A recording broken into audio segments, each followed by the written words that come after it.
ఆ ఊరు మీదుగా రాకపోకలు సాగించాలంటే భయపడేవారు. ఎన్నో ప్రభుత్వాలు పాలకులు మారినప్పటికీ ఆ ఊరును టచ్ చేయాలన్నా సాహసించేవారు కాదు.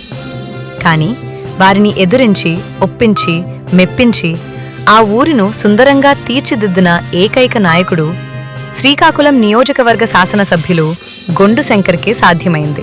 4 దశాబ్దాలుగా అనుభవమున్న నేతలు చేయలేని పని కొత్తగా వచ్చిన ఎమ్మెల్యే గొండు శంకర్ చేసి చూపించగలిగారు. పట్టువదలని విక్రమార్కుడు మాదిరిగా పెద్దపాడులో రోడ్డు విస్తరణ పనులు చేపట్టగలిగారు.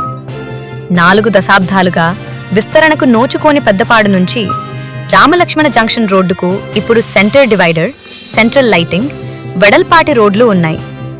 ఇంతకుముందు పెద్దపాడు మీదుగా వెళ్లాలంటే పెద్దగా ఇబ్బంది పడే జనం ఇప్పుడు అదే రోడ్డులో రై రైమంటూ దూసుకుపోతున్నారు.